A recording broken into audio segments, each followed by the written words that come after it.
जाहिर है internal issues के ऊपर यानी सिक्योरिटी मामले के ऊपर बुलाने की, और फिर इन पर्टिकुलर वो वफाक को जिस तरह से ललकार रहे हैं और इस पर वो कह रहे हैं किसी को इंटरवीन नहीं किया दिया जाएगा, तो फिर क्या ये ड्रैग कर रहे हैं? यानी 5 अगस्त की उस एहतजाज से तवज्जो हटाना मकसूद है?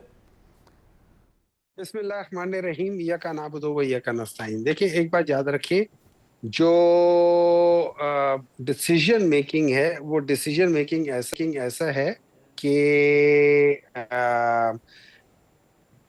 अली अमीन ने जो प्रेस कॉन्फ्रेंस की है वो as an executive of KP की है। वो उन्होंने केपी के लिहाज से की है। जो हमारा एहतजाज होगा वो हमारा political party as a political party decision है। उसमें आई डोंट नो कि उसमें अली अमीन गंडापुर का कौन किस जगह पे उनका वो आएगा, कितनी उनकी इनपुट होगी, क्या होगी, क्योंकि वो जो है ना वो आपके अवाम और वर्कर्स के लिहाज से आ जाता है, ना कि गवर्नमेंट के लिहाज से। We are not trying to involve the government in it. हम ये नहीं कह रहे कि गवर्नमेंट को इन्वॉल्व करें। हम चाह रहे हैं कि इस दफा चूंकि स्ट्रैटेजी फर्क है, इस दफा हमने बिल्कुल बेस लाइन पे जाना होगा और हर एक आप ये समझे कि वार्ड के लेवल पे हो रहा होगा। तो उस बेसिस पे और कोई मेरे नजर में 8 से 10 या 12 हजार जगहों पे पूरे नहीं, पाकिस्तान में मैं एक ही सेनेटर वक्त साहब में ये कह रहा हूं कि हो रहे होंगे। वहां से foreign minister, deputy prime minister को या इंटीरियर मिनिस्टर को कहना कि भाई they have nothing to do with provincial subject, ये तो मेरा सब्जेक्ट है, मेरा सूबा है, they have nothing to do with this, number one ये कहना। फिर chief minister obviously is definitely a part of national security committee, जिसमें जो पर्टिकुलरली है ही इस इशू के लिए, जिसमें अमन ओमान का मामला डिस्कस होता है, नेशनल सिक्योरिटी इशूज डिस्कस होते हैं, ये वो एक फोरम है और वहां पे गंडापुर साहब की एक से है, वो क्या बात कर सकते हैं। पैरेलल अभी एपीसी बुलाना, इस सब्जेक्ट को उठाना, मैं तो ये बात कर रहा हूं कि ये क्या है? देखिए, ये वो as the chief executive of a province कर रहे हैं। वो प्रोविंस के जो जो आप ये समझ लें कि जो 18th अमेंडमेंट के बाद जो लॉ एंड ऑर्डर सिचुएशन है, उसमें सिवाय एक टेररिज्म जो कि इन्फिल्ट्रेशन होती है उसके अलावा, या बॉर्डर का जो पोरस है उसके अलावा, बाकी सारी चीजें तो मेरे लिहाज से प्रोविंशियल सब्जेक्ट के अंदर आती हैं। और तो वो एज ए चीफ एग्जेक्टिव उसके बारे में बात कर रहे हैं, नहीं, एंड एज ए लेकिन इससे चीफ तनाव तो एग्जेक्टिव बहुत के वो बढ़ेगा सर। उसके बाद इंटीरियर मिनिस्टर की ट्वीट आपने देखी होगी, उन्होंने कहा कि बाय ऑल मींस हम जाएंगे आफ्टर टेररिज्म एंड टेररिस्ट, हमें जो भी मींस इस्तेमाल करने पड़े हम करेंगे। तो ये तो एक महाजराई की सिचुएशन है, यानी आप क्या आपस में टॉकिंग टर्म्स में भी नहीं है किसी फोरम के ऊपर, बीइंग चीफ एग्जेक्टिव? तो ये तो एक नया फ्रंट नहीं, खोला है उनके सर। इनके इनके देखें, एक मिनट है जी, इसमें जी। नया फ्रंट नहीं है। यही चीफ एग्जेक्टिव थे, यही मोहसिन नकवी साहब थे, इंटीरियर मिनिस्टर थे, यही सारे थे। ये आपस में बैठ के आप लोग कहते थे कुछ दिन पहले कि जी इनकी तो बड़ी आपस में जी जी। अच्छी वो है। देखिए, give and take as a government. और वो फिर देखिए, उसमें वो एज अ गवर्नमेंट नहीं करके जा रहे हैं। जो मुझे समझ आ रही है वो Ali Amin Gandapur as a government या as a chief executive of a सूबा नहीं कर रहे हैं। वो सूबे के अंदर जितने जो लोग हैं उनकी जो नुमाइंदगी है, जो ऑल पार्टी कॉन्फ्रेंस के लिहाज से करते हुए उनको सबको लेकर चल रहे, तो वो एज अ सूबा, जो पूरा सूबा जो समझता है उसको लेकर सर चलना चाह देखिए, रहे हैं सूबे या में वो कर आपकी रहे हैं। तो सपोर्ट उसका बेस है, ताल्लुक प्रॉब्ली वहां से वो ताकत का सोर्स है पाकिस्तान तहरीक इंसाफ का। अभी भी हमने जहां एहतजाज देखे हैं, केपी एक बहुत बड़ा सर, सपोर्ट उसमें वोट बेस उसमें है। उसमें बाकी भी दूसरी लोग हैं बात, ना, उसमें जी बिल्कुल उसमें सर, बाकी दूसरी लोग बात भी है बड़ी ना, इंपॉर्टेंट बात है जो आपने उसमें कही बाकी कि लोग भी आपने है ना, पहले देखा उसमें कि बाकी इंटीरियर पार्टीज भी है मिनिस्टर और ना। गंडापुर तो साहब जब की आप मुलाकात हो रही हाँ, है और आपस में बहुत अच्छे हैं, तो क्या हुआ? अब ये आपस में जो टर्म्स है वो खराब हो गए, या एस्टैब्लिशमेंट और गंडापुर साहब के माबैन कोई तनाव की कैफियत है? इससे नहीं, क्या अखज़ देखिए किया ये जाए? बात नहीं है। देखिए देखिए देखिए, मेरी बात सुने। अगर मैं एज अ अच्छा, एक बात याद रखिए। एक चीज है जो Pakistan Tehreek Insaf as a political party, वो एज अ गवर्नमेंट जब फॉर्म करती है तो Pakistan Tehreek Insaf as a political party का एक आइडियोलॉजी है, हम उस लिहाज से चल रहे हैं। That is one thing. एक है पाकिस्तान का जो खैबर पख्तूनख्वा एज अ सूबा है, उस सूबे के पास एक कॉमन मसाइल हैं जिसमें आपके बाकी पॉलिटिकल पार्टीज भी उसके अंदर उस प्रॉब्लम के साथ एग्री करती हैं, जो एज अ सूबा समझता है कि ये हमारा प्रॉब्लम है। अच्छा, उस सूबे का एज अ प्रॉब्लम जब वो जाता है, यहाँ पे आप तहरीके इंसाफ से हट जाते हैं, यहाँ पे आप सूबे के ऊपर चले जाते हैं। अब वो सूबे को जिस तरीके से एड्रेस कर रहे हैं वो उसको कर रहे हैं, तो इसका ताल्लुक मेरा नहीं ख्याल कि मैं इसका इवन पीटीआई के साथ ताल्लुक जोड़ूंगा, एज वो करूंगा। ये एज अ सूबा वो नुमाइंदगी कर रहे हैं पूरे सूबे लेकिन की सर वो आवाज बानी पीटीआई के एज अ नुमाइंदे भी सूबा। हैं, गंडापुर साहब से मुताल्लिक तासुर ये है, नहीं वो नहीं पैगाम नहीं रसा नहीं भी नहीं रहे नहीं हैं। नहीं, होल्ड ऑन होल्ड ऑन और hold on hold on hold on sir, एक मिनट, मेरी बात सुने, मेरी बात सुने।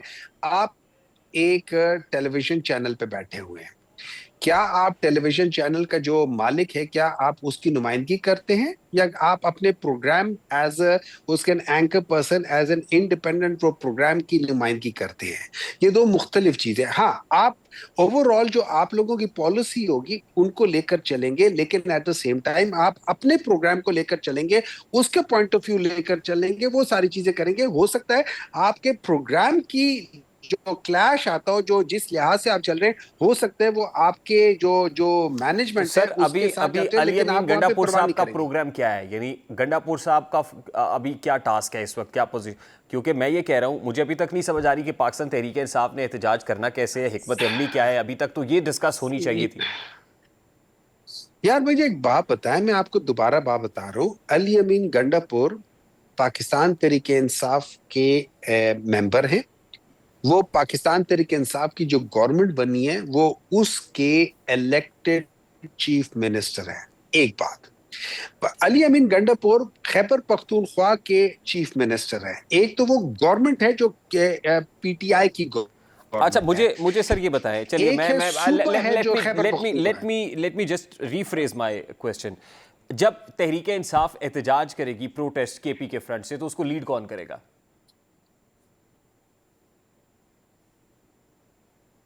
उसको लीड प्रॉब्ली अगर उस जगह पे करेंगे तो वहां पे Ali Amin as a political sir that's what party my के लिहाज क्वेश्चन से इज। वो जरूर करेंगे, क्यों नहीं करेंगे। दैट्स व्हाट हाँ माय लेकिन क्वेश्चन देखिए, सर। एक मिनट, देखिए he is wearing two hats.